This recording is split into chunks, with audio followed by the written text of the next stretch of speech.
All right, class, come to attention. How do you guys feel today? Awesome, sir. Let's bow. Let's start off with our student creed. Set position. Student creed. Student creed, sir. Line 1. I pledge to develop myself in a positive manner. Line 2. I pledge to use what I learn in class constructively and defensively. Line 3. I pledge to foster friendships and contribute to my community. And bow to up. All right, guys, so our first warm-up today, we're going jumping jack sets around the world. So we're going to start with regular jumping jacks. We do 10 of those. Once we do that, we move on to our shuffle jacks. Feet out, hands to the side, then we're going to cross everything in the middle here. Then we go back out. All right, so that's shuffle. Then finally we wrap it up with the Nordic jacks, or I know a lot of us know it as the robot jacks. One hand up, 1 foot forward, one hand down, 1 foot back, and they're going to swap this way. Notice I'm keeping my feet touching the ground. Every time one hand comes down, that's 1, 2, you get the idea. We're going to 10 for all of them. Normally and around the world, we'd face every single direction. We're just gonna do 3 today, front, side, and side. I don't want to make you guys stare at the back of my head for 30, 40 seconds, right? So going right towards you guys, I'm gonna turn to the side and then turn to that side, and we'll wrap it up there, okay? So let's go ahead and get started. 10 of each, ready, set, and make sure you count along with me. Go!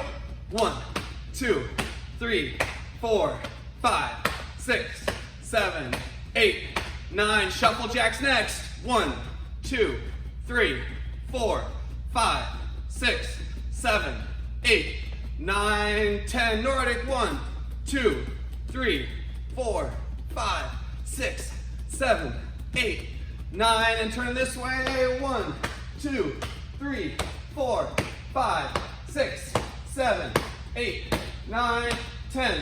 1, 2, 3, 4, 5, 6, 7, 8, 9, 10. Nordic. 1, 2, 3, 4, 5, 6, 7, 8, 9, 10. The other side. 1, 2, 3, 4, 5. We're in the home stretch here, everyone.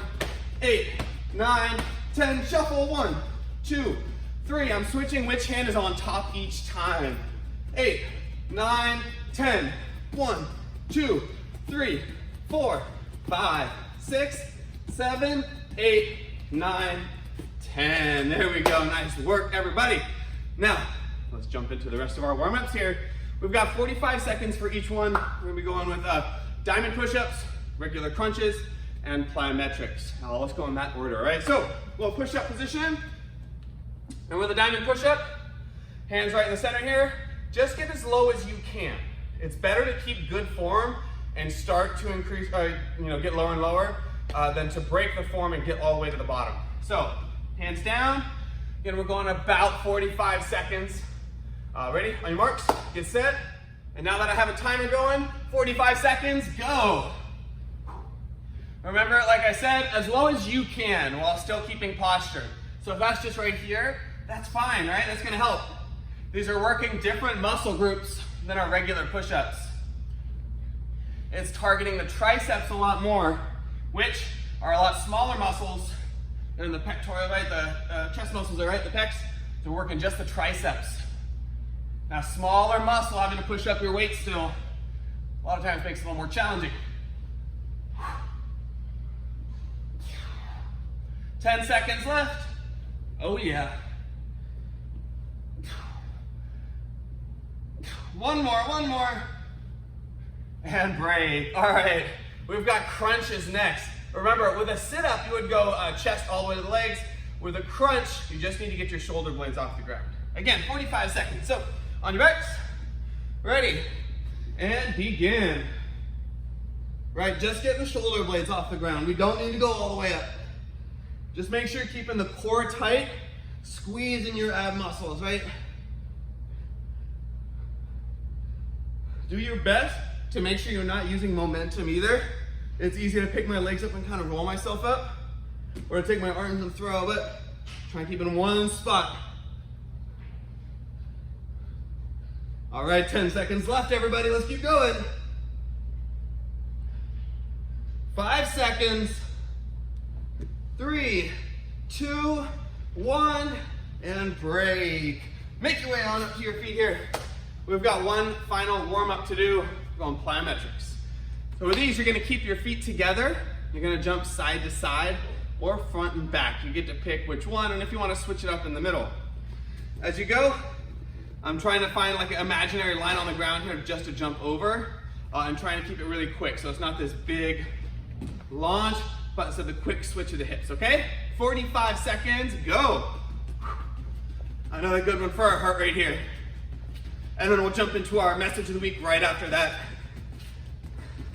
Do your best to keep your hands up here as you do this as well, all right? Set that, I'm blanking on the word right now. Set that habit, right? That way as we practice our kicks, you already have that habit built to keep those hands up. 10 seconds. Oh yeah. You're gonna go a little faster. 4, 3, 2, 1, and break. All right, everybody, make sure to stretch a little bit here on your own as we go through our message of the week. Our message of the week this week is the bamboo story. It's this story about a farmer who decided to plant bamboo and tried a long time, tried to get this bamboo to grow, and as months turned into years, they hadn't seen any progress, but they decided to keep working. They continued to work as hard as they could because they wanted to make this work. They wanted to see progress and reach the goals of getting this bamboo forest to grow, right? So they keep working hard, and then one day when they wake up, they see that this little bit had sprouted, right? And they could have thought, oh man, I've been working for years and all I got is this so far, but better attitude, they looked at it and said, hey, I see some progress, right? It's working. Even if it's a small little bit, I know something's working. So they keep trying, they keep working as hard as they can, longer days, right? Just to make sure everything is ideal. And guess what? After another week goes by, it's grown a little bit longer, right? It's grown a little bit taller. They keep working harder and harder and harder, right? And then like 3 days goes by and it's doubled. Until one morning when they wake up and they go outside and they've seen that it sprouted like 20 feet up in the air. And all this time they'd been working hard for this moment. And the big thing that could have happened was, right, they could have gotten really discouraged after that first year. They could have been discouraged when it got to 1.5 years. They could have been incredibly discouraged when they finally saw some progress, only to see, it's only a little bit. But they did. Because they understood that even though they hadn't seen any progress, there was progress being made. It was just underground, right? The roots were growing deeper, which would allow it to grow up tall. And that happens to us a lot in just our day-to-day lives and different activities we work through, right? Maybe I'm trying a new sport, or I picked up a musical instrument over quarantine because I had all this free time, right? And maybe in that first month you don't see a lot. You're like, oh man, I can't quite get my left and right hand working together in the piano right now. Well, hey, at some point it's gonna click, right? At some point it's going to get better and you're gonna improve at it. And that's just from taking time and making sure you are patient, because when you work hard, the results will come, even if you don't see them right away. A lot of times you are improving, you just don't quite realize it yet. So, the bamboo story. All right, everyone, it's time for some pinions. Let's jump into the final section of our forms. Pinion 3C, here we go, guys. We get the last 7 moves in our pinion. We left off at 14, which means we're going all the way through 21. Without further ado, let's get started. Since all of our strikes are going the exact same direction here, I'm actually gonna get a chance, I'm just gonna mirror you guys throughout all 7 moves, okay? Makes it easy, you just have to watch towards the screen, follow me. If I move towards the left side of the screen, you're moving to the left. If I'm using my hand that's on the right side of your screen, you're using your right hand. Same thing, right leg on the right side of the screen. Hopefully that makes it a little bit easier. Second thing, in our actual pinion, let's say that I was doing this, not mirroring you at all, and I was starting towards this wall, I would end up facing towards the right side here. And so if I started here, then all of the moves that we do today would be facing this direction. So I want you to be aware of that. I am going to be doing them facing towards you, but just so you have the idea of direction, that's what would be happening if we're doing this a normal version, okay? So let's go ahead and go to move number 14. So move number 14, we've got our left foot in front of us in this forward stance, left hand is up, and our right hand is doing this forward punch. It's the move right after that iconic Pinion 3 shooting star that we step out from. Now move number 15 is going to be a cat stance with a peacock block. So cat stance should be something we've done before. We're going to take our left foot back into this cat stance, and the peacock block might be a little bit new. I'm going to take my left hand and do a palm block down, And the right hand is sort of basically like a back of the hand block above my head. Let's get an up-close view of this real quick. So, still mirroring you guys here. The right hand is gonna be coming up above my head. So you can see that the back of my hand is up, my fingers are pointing down, and my forearm is also vertical. This is just really important to make sure that I can keep my block up. If you've got someone around with you, you could test this out with. It's actually pretty fun to do. If I hold my elbow out like this and I have them push down on my hand, you're gonna find that it's really tough to keep that hand out there. If I keep my elbow right underneath my wrist and they push down, you're gonna find it a lot easier to keep that block up. So even though I may not suggest a peacock block as the most effective, right? If you were looking to do it in the most correct way possible, you'd want this elbow right underneath the wrist there, okay? Final thing, if your wrists are a little bit weak, don't try and do that drill, okay? Keep your wrist safe, but that's the idea. Let's jump back into it. So from move number 15 here, when we have this right hand up, left hand down. Since our left foot has no weight in this cat stance, it's gonna step straight to the left side into this lunging forward stance, and I've got a vertical spear. This should feel very familiar to you if you did Pinion 2 at all, which you should have, right? It's the exact same move in Pinion 2. For that Pinion, I believe it was move number 11, okay? But that should feel familiar. From 14, 15, left foot comes back, we've got this peacock block. Stepping straight out to the side, lunging forward stance and spear with that right hand. Next move, this right foot, this should be 17 by the way, right foot is pulling into a cat stance. The spear pulls into our chamber, and that block does a check out in front of us. That should also feel very familiar, right? It's the exact same thing we did in Pinion 2 after the spear. It went in that same order. Again, from 14, 15, 16, 17. Now change it a little bit. In Pinion 2 we had an elbow smash. We actually get to do a rising and then dropping elbow here. So we're gonna start stepping forward and doing a rising elbow aiming towards someone's chin. Should get their head tilting back. Then as we step down, we're gonna use the back of our elbow to strike straight down towards the face. All right, so I'm here, I'm gonna step forward, rising elbow, and drop down. That's move 18, it's a really fun one. Usually if someone has a Kia in that section, it's gonna be on move number 18. So let's do it one more time, and as we do it, we'll add on the last 3 moves. All the way back here, 14, right hand throwing that punch, left hand is up here on our upward block. 15, left foot steps back, peacock block, right hand should be up above you. Next move, 16, stepping out with that left foot, we've got our vertical spear with that right hand. 17, check. 18, right elbow, right foot. Rising, and then back of the elbow drops down. Excellent. Now, next 2 moves. We're gonna step forward into a forward stance and do a regular punch. Nice and simple, right? So 18 is there, 19, step, punch. 20, step into a forward stance, punch. Good. Let me scoot back a little bit so you can see. The last move, 21, is gonna be a cat stance with a back knuckle. Right foot pulls back, left hand palm down, right hand back knuckle. The exact same finish as Pinion number 1. Look at that. We've got some moves that we already know and we're just kind of piecing them in a different order. So going back to 18, that right elbow. 19 was stepping into the forward punch. 20, same thing, right hand. And then 21, right foot pulls back into a cat stance. Right hand does our back knuckle. Excellent work, guys. That's the end of Pinion 3. Let's do it one more time together. Go all the way back to 14 here, and let's see if you guys can do this before me. Just like we did the last 2 modules, I'm gonna call out the number and then I'm gonna wait a second before I actually do the move. And I want you to see if you can do the move before me, okay? To give you a better understanding of your master of the techniques, and if they're really in there, or if it's just kind of like that, oh yeah, I would have known that, right? So, from 14, ready? 15. Stepping back, peacock block. Now, quick hint, remember in cat stances, it's almost always, and it will always be until you're at the black belt level and doing black belt pinions here, the foot that has no weight on it is going to be the next one to move. So, quick hint in terms of our next move here for 16. And 16, you know it's gonna be this foot. Step out, spear. 17, check. The big Kia one next. 18, there we go. And 19. Good, if you know 19, you should know 20. 20. And last one, 21.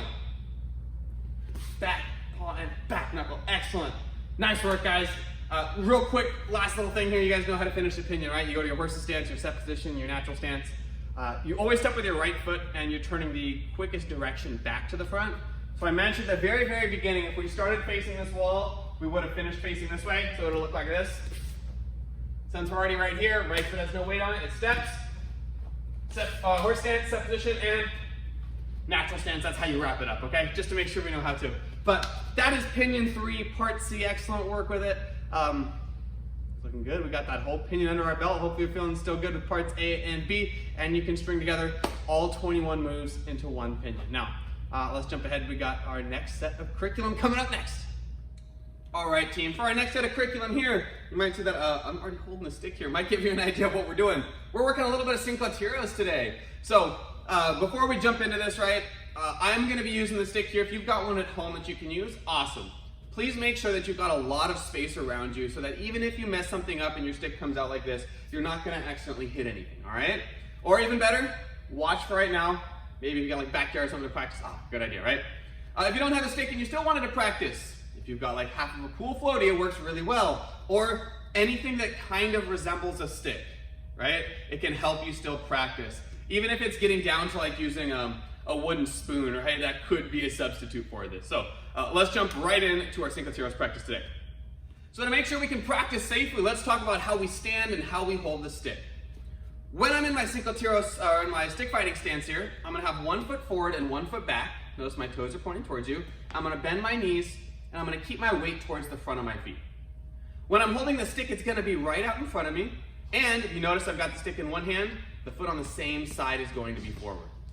I'm gonna make sure that that stick stays vertical, right up here in front of me, and I'm making sure this other hand that's not holding onto anything, which is called our live hand, is gonna stay up right by my chest.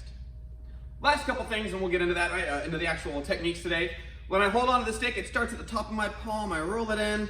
I'm gonna keep a little bit of room here at the bottom. It's called the Pinion, about 2, 3, 4 fingers width's worth. And then I'm gonna make sure that anytime I strike, that I keep a 90-degree angle between my arm and the stick. That way I can make sure my strikes still have power. Now today we're going over the first 3 strikes. Our style, if I didn't mention earlier, Senkotiros, roughly translates to 5 strikes or 5 throws or 5 strikes.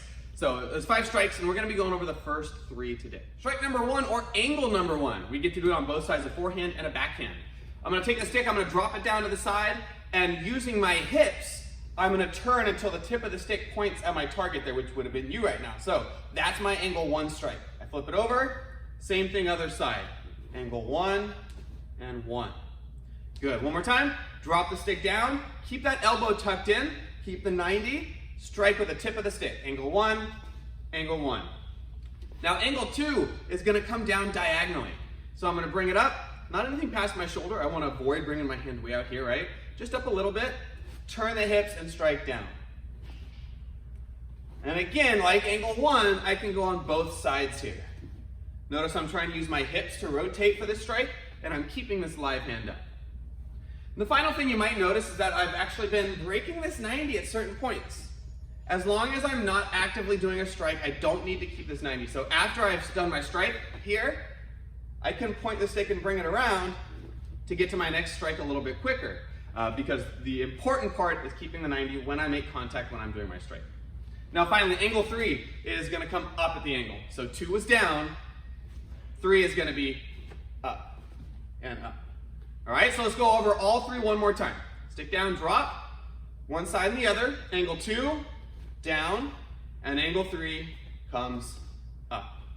Awesome, that's what I wanna start with today, especially if you've been just training online. You may not have a chance to see our Senkotiros work at all. So I wanted to make sure that you got a nice intro to this. So again, those are the first 3 strikes, guys. I'm excited to build a nice strong foundation with this, a strong base, and we'll build on it in the future. Nice work.